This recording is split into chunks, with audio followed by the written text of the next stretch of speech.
ಮಾತಿಗೆ ನಾನು ಬದ್ಧ ಅಂತ ಡಿಕೆ ಶಿವಕುಮಾರ್ ಹೇಳಿದ್ದಾರೆ. ದಲಿತ ನಾಯಕನ ಮೇಲೆ ದಾಳಿ ಮಾಡಲಾಗಿದೆ ಅಂತ ಸಿಎಂ ಸಿದ್ದರಾಮಯ್ಯ ಅವರು ಹೇಳಿಕೆ ಕೊಟ್ಟಿದ್ರು. ದಲಿತರನ್ನೇ ಟಾರ್ಗೆಟ್ ಮಾಡಿ ದಲಿತ ನಾಯಕನ ಮೇಲೆ ದಾಳಿ ಮಾಡಲಾಗಿದೆ ಅಂತ ಸಿಎಂ ಏನ್ ಹೇಳಿಕೆ ಕೊಟ್ಟಿದ್ರು ಅದಕ್ಕೆ ನಾನು ಒಪ್ಕೊಳ್ತೀನಿ ಅಂತ ಡಿಸಿಎಂ ಹೇಳ್ತಾ ಇದ್ದಾರೆ. ಸೋನಿಯಾ ಗಾಂಧಿ ಕೇಸ್ನಿಂದ ಪರಂ ಕೇಸ್ವರೆಗೂ ಸಂಸ್ಥೆಗಳು ಚಾರಿಟಿ ಕೆಲಸವನ್ನ ಮಾಡುತ್ತವೆ, ರಾಜಕೀಯ ಪ್ರೇರಿತ ವಿರುದ್ಧ ಹೋರಾಟ. ಪರಮೇಶ್ವರ್ ಭೇಟಿ ಬಳಿಕ ಡಿಕೆ ಶಿವಕುಮಾರ್ ಅವರ ಹೇಳಿಕೆ ಇದು. ದಲಿತ ನಾಯಕನ ಮೇಲೆ ದಾಳಿ ಅಂತ ಸಿಎಂ ಸಿದ್ದರಾಮಯ್ಯ ಅವರು ಹೇಳಿಕೆ ಕೊಟ್ಟಿದ್ರು. ಅದಕ್ಕೆ ಡಿಕೆ ಶಿವಕುಮಾರ್ ಅವರು ನಾನು ಅವರ ಮಾತಿಗೆ ಬದ್ಧನಾಗಿದ್ದೀನಿ ಅಂತ ಹೇಳಿದ್ದಾರೆ. ರಾಜಕೀಯ ಪ್ರೇರಿತರ ವಿರುದ್ಧ ಹೋರಾಟ ಆಗುತ್ತೆ ಅಂತ ಡಿಕೆ ಶಿವಕುಮಾರ್ ಹೇಳಿಕೆ ಕೊಟ್ಟಿದ್ದಾರೆ. ನಾವು ಕೊಡ್ತಾ ಇರ್ತೀವಿ ಯಾವುದೇ ಚಾರಿಟಬಲ್ ಇನ್ಸ್ಟಿಟ್ಯೂಷನ್ಸ್, ಹಂಗೆ ಏನಾದ್ರು ಸಣ್ಣ ಪಣ್ಣ ಚಾರಿಟಿ ಆಗಿರ್ಬೋದು, ಮದುವೆ ಮುಂಜಿ, ಓದೋ ಸ್ಕೂಲ್ ಫೀಸು, ಹಾಸ್ಪಿಟ್ಲ್ ಬಿಲ್ಗಳು, ಇಂಥವಕ್ಕೆಲ್ಲ ಸಹಾಯ ಮಾಡಿರ್ಬೋದು. ನಾನಿಲ್ಲ ಅಂತ ನಾನು ಹೇಳೋದಿಲ್ಲ. ಮಿಕ್ಕಿದ ವಿಚಾರ ನೋಡೋಣ, ಏನೇನು ಮಾಡ್ತಾರೆ ಅಂತೇಳಿ ನೋಡೋಣ. ರಾಜಕೀಯ ಪ್ರೇರಿತ ದಾಳಿಗಳು ಅಂತ See, I stand by whatever my chief minister and whatever my ACC general secretary has said. ನಾನು ಬೇರೆ ಸ್ಟ್ಯಾಂಡ್ ಹೇಳಕ್ಕಾಗ್ತದ? ಬೇರೆ ಏನಿಲ್ಲ. ಬಟ್ ನಾನೇನೋ ಒಂದು ಲೈನ್ ಹೇಳಿದ್ದೀನಲ್ಲ, ಆ ಲೈನ್ ಬಹಳ ಮುಖ್ಯ.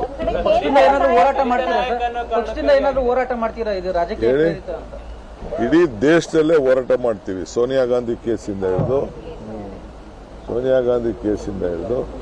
ಸೋನಿಯಾ ಗಾಂಧಿ ಏನು ಸ್ವಂತ ಕೇಸ್ ಏನು ಮಾಡ್ಕೊಂಡಿಲ್ಲ, ಸ್ವಂತ ಆಸ್ತಿನೂ ಏನು ಮಾಡ್ಕೊಂಡಿಲ್ಲ. ಎಲ್ಲ ಹೋರಾಟ ಖಂಡಿತ ನಾವು ಮಾಡ್ತೀವಿ. ನಮಗೆ ನ್ಯಾಯಾಲಯದ ಬಗ್ಗೆ ನಂಬಿಕೆ ಇದೆ.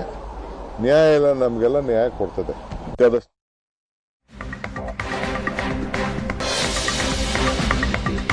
ಮೊದಲು ಐಟಿ ದಾಳಿ, ಈಗ ಇಡಿ ದಾಳಿ. ಇದು ಇಡಿ ರಾಜಕೀಯ ಪ್ರೇರಿತ ದಾಳಿ ಅಂತ ಬೆಂಗಳೂರಲ್ಲಿ ಚಲುವರಾಯಸ್ವಾಮಿ ಹೇಳಿಕೆ ಕೊಟ್ಟಿದ್ದಾರೆ.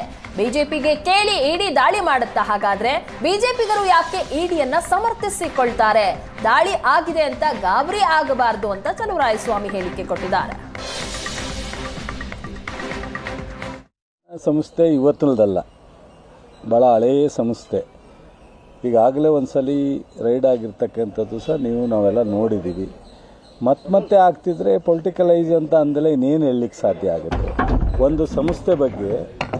ಸೊ ಪದೇ ರಿಪೀಟೆಡ್ಲಿ ಇಡಿ ಐಟಿ ರೈಡ್ ಮಾಡಿದ್ರೆ ಅದು ರಾಜಕೀಯ ಪ್ರೇರಿತ ಅಂತಲೇ ಬಹುಶಃ ಎಲ್ಲರೂ ಮಾಡ್ತಕ್ಕಂಥದ್ದು, ಮಾತಾಡ್ತಕ್ಕಂಥದ್ದು ಆ ರೀತಿ.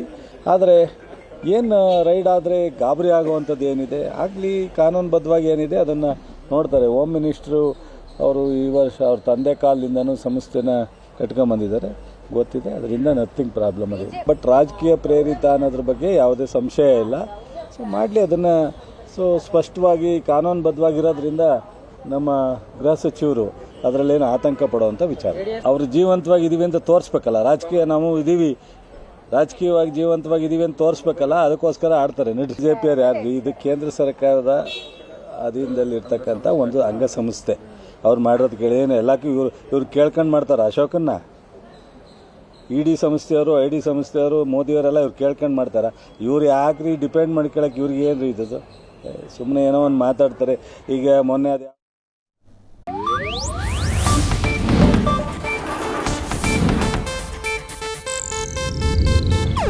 ಇದು ಏಷ್ಯಾನೆಟ್ ನ್ಯೂಸ್ ನೆಟ್ವರ್ಕ್ ಪ್ರಸ್ತುತಿ.